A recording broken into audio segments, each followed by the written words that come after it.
Hi, this is Kelly. And this is Jenna. And you're listening to ODFM. Today's episode is One Delivery from Murder.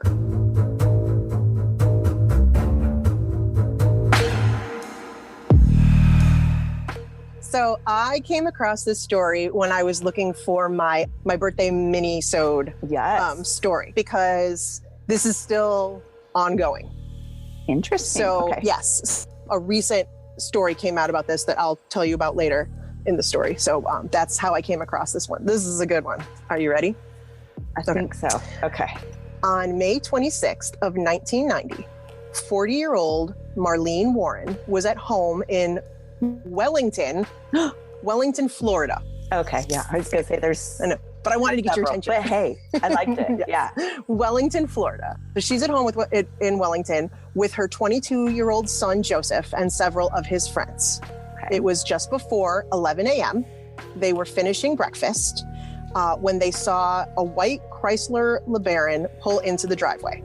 Someone dressed as a clown. No. Yeah, side note, I already have a massive fear of clowns. This clowns. did not help. No. Okay. Someone dressed as a clown with an orange wig, white face paint, a smile painted on, and a red bulb nose got out and walked up to the front door with flowers and balloons. Thanks, no. Nope. Go away. But one of the balloons said, "You're the greatest." You don't want that balloon? No. Nope, I'm going to be like, megaphone, go away. Yeah. I pass. Yeah. Okay. So Marlene answered the door. She answered the door. And the person in the clown costume handed her the flowers and the balloons, then pulled out a gun and shot her in the face. Oh, see, this is why you don't trust clowns. No. Right? You can't. I don't trust anything where I can't see their face. I don't like masks. I don't like face paint things. Okay. The clown then calmly walked back to the car and drove away. Did he leave the balloons and stuff, or did he take them with him? Well, yeah, I mean, he had handed delivered. them to her. So right, exactly. So there was an actual delivery. The delivery took place. That was just a means to get the door bonus. Open. Right, bonus. Okay. I don't want to say bonus. I want to say, that's not the word I'm looking for. So a neighbor was out walking his dog when he heard what he thought sounded like a nail gun. Oh, God. Mm-hmm. And then he was quoted saying, some very excited young people came running out saying something along the lines of, "They've shot Joey's mother." Aww. And so his wife said, "Stay there, I'll call 911. Marlene died in the hospital 2 days later of her injuries. Where did he shoot her? Like through the chest, or do you know? No, in the face. Oh, in the face. Yeah. 2 days later is when she passed away in the hospital. The car the suspect had driven was found 4 days later, abandoned at a shopping center parking lot with no license plates on it. The suspect became known as Florida's killer clown. Yikes. Right. Do you remember when, was this part of the killer clown things going on a couple of years ago for Halloween? People were jumping out of bushes and stuff. No, because that was rather recently, and this was 1990. Because believe me, when that was happening, you could see on Facebook, I was complaining a lot, going, it was this shit has to stop. You people are freaking me out. Yeah, you're going to get killed. Because it also happened right around when the movie It came out. Aside from John Wayne Gacy, I seriously blame all of my clown fears on that stupid movie. I know. That stupid movie. So creepy. I know. Side note, my friend Melanie, who I used to work with, who's wrote stories, and I've told them on here. Yeah, for when that was happening for my birthday that year, which is October 9th, and not Halloween, just to point out, showed up to work with the recent version of its face makeup on, just for my benefit. So, still mad at her about that one. I kind of love her. And they printed out his picture and put it around my cube at work. And when I pulled out my chair, there were red balloons. I mean, seriously, I almost had cardiac arrest and died right there. And then it was a couple days later that I dropped a pen under my desk. Yeah. And I pulled my chair out and I saw like a dark area under my cube.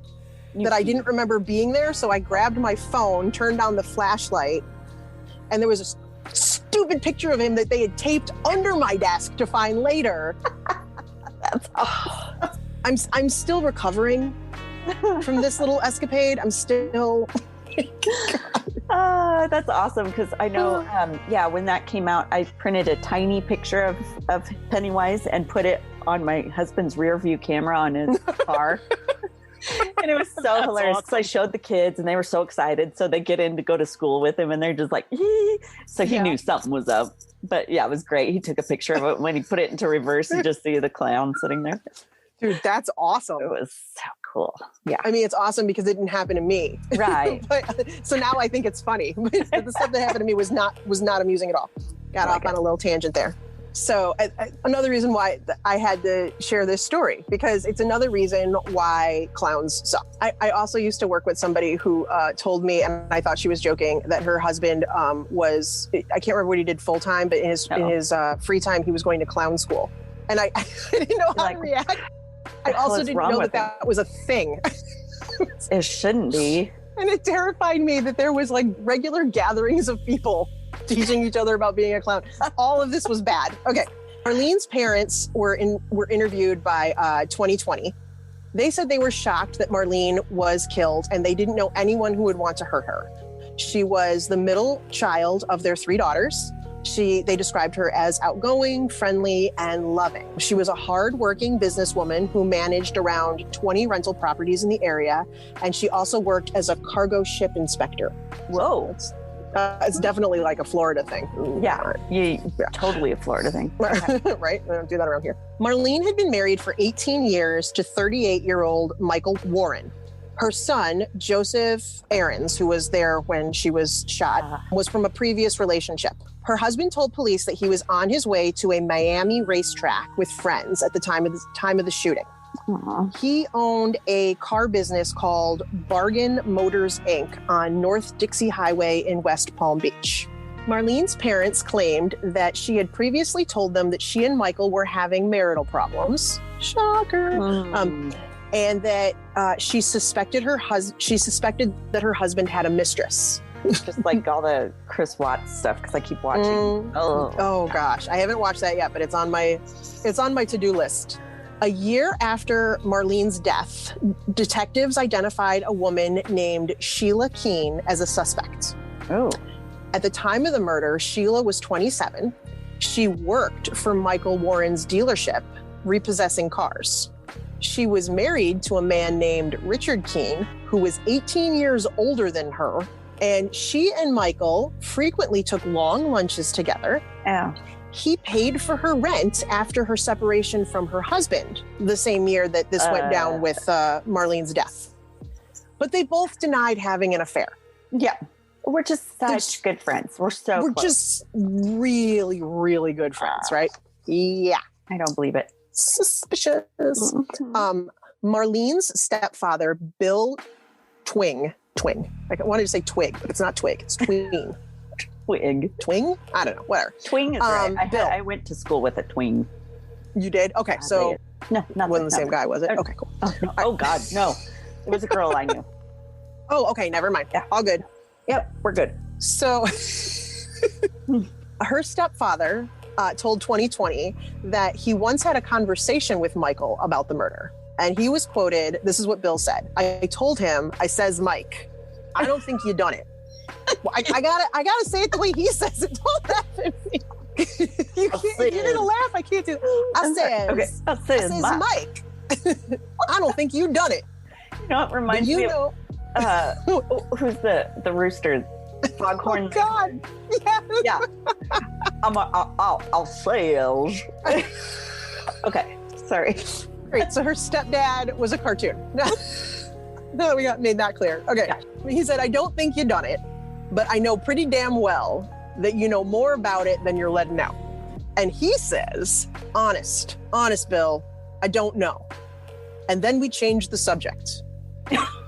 See, guys, they don't get the details. They're like, okay. Yeah. You got to dig a little. Oh my God, there was no digging. Did you try, Bill? Did you even try? I feel like he didn't even try. Yeah. Stupid chair. Okay, the chair I'm on is making noises. I just want to put that out there now before anybody is like, and in case we can't edit them out. Right. Jenna's flatulent today. She had beans last night. They're a musical fruit. Okay. Are you done? Okay. A few years later, Michael Warren was charged in a separate case. He was convicted of racketeering and odometer tampering and served 3.5 years in prison. He was released from prison in 1997. So this is an honest guy, as he told Bill. Honest. Yeah, honest. He's trustworthy. He's true to his word. I'm surprised he got that much time, because I've heard of people getting less time for like rape than odometer tampering. I don't know. You looked around weird. I didn't know if there was another fly dive bombing you or what. Like my Camel Bernie flies that need to commit suicide today. Exactly. Any of them that are in there that are like, God, they're doing this again. We can't listen. So that brings us up to 1997. In 2002, 12 years after Marlene's murder, Michael married Sheila Keene, the woman he was suspected of having an affair with. Shocker. No. Michael and Sheila got married in Las Vegas. They moved out of Florida to Abingdon, Virginia, in the Blue Ridge Mountains. And they ran a fast food restaurant called The Purple Cow in nearby Kingsport, Tennessee. So they left the car businesses and now they're running a restaurant. Their neighbors, Brooke and Rocky Blevins, said that they knew the Warrens as Debbie and Mike. I don't know why they knew her as Debbie. A sociable, hardworking, and friendly couple. Rocky was even quoted as saying, "She's a great person. We trust her with anything we've got." I'm thinking they should rethink that. But they had other neighbors named Vicky and John Chester. Vicky and John, they lived in the neighborhood too. They said they had a nasty run-in with Michael Warren once and that he could have a temper. None of the neighbors reportedly knew of the Warrens' previous lives in Florida, and no one seemed to know that Debbie was really named Sheila. This was news to everybody there. The Palm Beach County Sheriff's Office reopened the case in 2014. Witnesses were recontacted and more DNA analysis was conducted on the evidence that they had collected at the time, including orange fibers, possibly from a clown wig. Creepy. In May of 2017, reporter Barbara Marshall, who was working on a story for the Palm Beach Post. If it was actually Palm Beast, I'd be like, I'm reading that. You're reading that. That is a different publication of very different information. But the Palm Beach Post, on the other hand, was a newspaper. So she was working on a story in honor of the 27th anniversary of Marlene's murder. Her unsolved cold case. It's been 27 years. That's when, as she was investigating and getting her story together, that's when it was discovered that Michael and Sheila had gotten married and were now living in Virginia. And they notified police that they had come across this information. A few months after that, in 2017, Sheriff Fred Newman of Washington County, Virginia, received an unexpected call from the sheriff in Palm Beach County, Florida, to tell him about their now infamous killer clown cold case. So Sheriff Newman and his deputies began looking into Sheila and Michael Warren. Yay. Or Debbie. Yeah. You know, whatever you want to call her now. On September 27th, 2017, Michael and Sheila were headed home from a road trip. They were about 5 minutes from their house when deputies stopped their Cadillac SUV. And Sheila Keene Warren, aka Debbie, was arrested and charged with first-degree murder for the death of Marlene Warren. Wow. Oh, and little note I put here. I found her mugshot online and we're going to post it on our website because she's smiling. Oh, it's creepy. That's even creepier. Yeah, I know. Ooh. So my question is, did he know she did it? Right. Was he involved? Whose idea was it? Questions. How many? Shortly after the arrest, a reporter called Marlene Warren's parents. That's when they found out that not only had the person they had always suspected of murdering their daughter been finally arrested, but they also found out that their former son-in-law had married her. They found that out from, they didn't know that.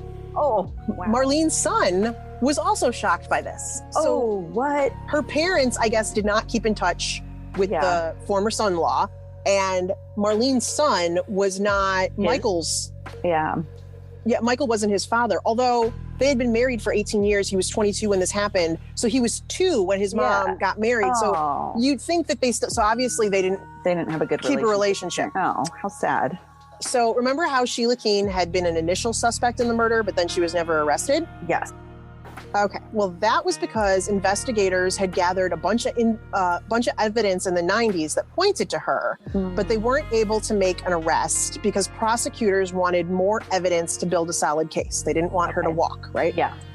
And when the murder took place, this was before DNA technology is what it is now. And so they had a lot of circumstantial stuff, right? But this is what they did have back in the 90s that pointed to her. Employees at a West Palm Beach costume shop said that a woman had bought a clown costume 2 days before the murder, and 2 store clerks picked Sheila out of a photo lineup. Oh, well, so that's it, right? Pretty obvious. Yeah. Sheila also had worn a clown costume before to an auto parts store. There was no information as to why she was wearing the costume. For fun. Right. So I was just like, okay, this is just, that's what she wore that day. Yeah. As one does. Right, exactly. Employees from a store less than a mile from Sheila's home at the time identified her as a woman who bought flowers and balloons about 90 minutes before the killing. I really feel like this is a lot of good info, right? Yeah. How come, during a search of Sheila's home, they found fibers from a bright orange wig. Okay. Similar fibers were found in the white Chrysler LeBaron that police had found ditched in the parking lot. Yeah, so that makes sense. The car, that Chrysler LeBaron, was reported stolen from a car rental agency and ultimately was tied to Michael Warren's car business. Oh, come on. They had all that. I guess because she was dressed as a clown when it actually happened, they couldn't say for sure. I don't know. I just feel like it's... I know. I heard something. Was that a cat? Yeah, that's my cat at the door. Mm-hmm. That's Clyde. By the way, who is featured on the season 1 stickers. Sticker sheet. Yes. The season 1 sticker sheet that will be available soon, designed by Kelly and myself, who, because we are classically trained graphic designers. Yes. I don't know if you guys know this or not, but this is not our full. Yeah, exactly. This is not our full-time gig, right? I don't know if you can tell. So, I'm sure they couldn't anyway, tell. this is brand new information. Yeah. As far as I know, the gun and the clown costume have never been found. Even as of today, they haven't found those. Defense attorney Richard Lubin told the Associated Press that, quote, Sheila Warren vehemently denies killing Marlene Warren and will plead not guilty. But the state's attorney, Dave Ehrenberg, who's the state's attorney, said they would be seeking a life sentence if she's found guilty. They have not provided exact details, but a DNA match was made by an FBI crime lab applying modern technology to the original evidence found at the murder scene. They also have, this is crazy, they also have a photo that was found by investigators that shows Sheila wearing a clown costume for Halloween many years after the murder. Why would you keep the costume?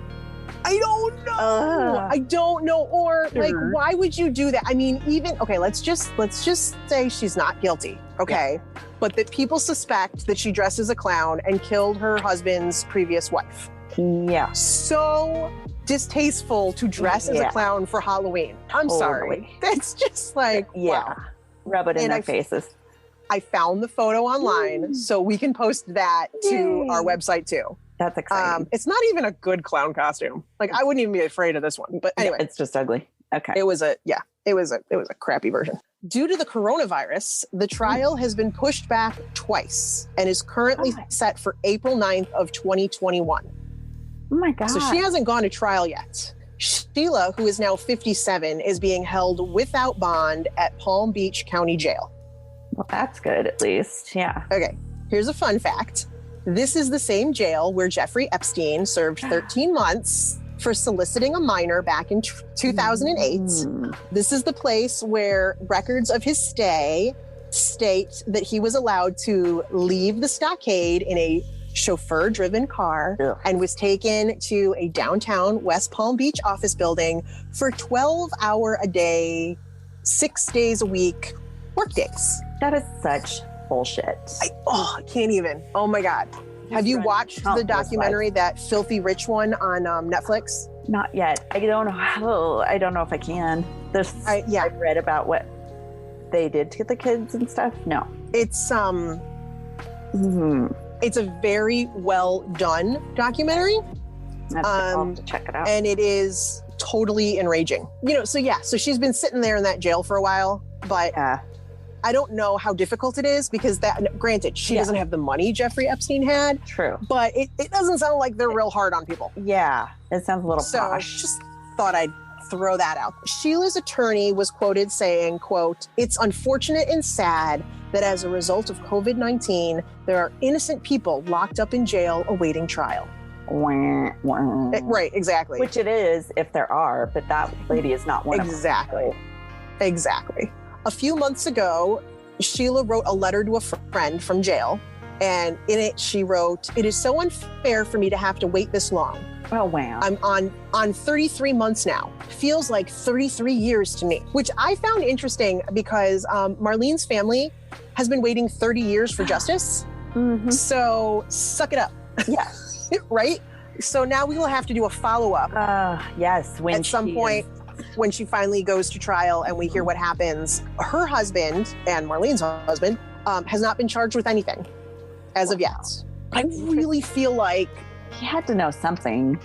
I mean, right? I can't believe he is completely innocent of any of it. No. When you push for more details, if your wife had gotten killed that way too, and then I know, right? I know. Clyde is meowing a lot right now. Like he's very bothered by this. Very upset. I hear you, Clyde. This is some bullshit. He's like, let me in there with my murder paws. With my yes, exactly. Palm Springs I have some things I'd like to say about this case. So I'm just going to tell you quick. Sources for this episode include the Sun Sentinel, the South Florida Sun Sentinel, which apparently is a different paper, but okay. ABC News and 2020. Yeah, I'm curious to see how this shakes out. How this plays out, right? Yeah. So creepy lady in a clown costume. Oh. I remember once in college, I have no idea why, but I went with friends to the circus. The circus had come to town. This is what people do in college. You go to the circus. And clowns came up. Exactly. I'm not that old, damn it. And clowns came up into the stands, and I was so close to a panic attack. I was like, I don't like this at all. I don't like this at all. I want to go home. You're like, I'm grown up. I am. I shouldn't have to put up with this shit. I'm an adult now. Don't they sell alcohol here? What's happening? The clowns have the alcohol. You have to get it.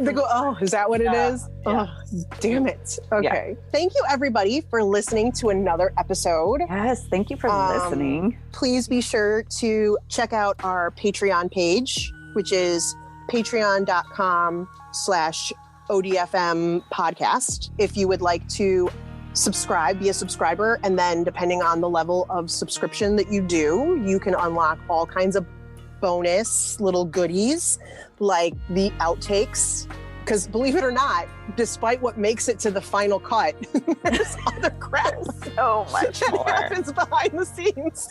There's so much more. There's so much more. And also video and discounts on merchandise that's coming out soon. Yes. And I'm sorry. Every level gets our undying love. Of course. That's a given, right? Yeah. And also go to our website if you want to see story photos that go with the stories. And that website is odfmpodcast.com. Yeah. Follow us on all the socials at ODFM Podcast. So Facebook, Instagram, Twitter, YouTube. We're all over, baby. Bye. Bye.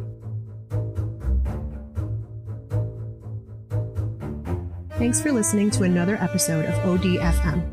Hosted by Kelly DeVries and Jenna Swanson. Production and editing by Kelly DeVries. Theme music by Eric Swanson.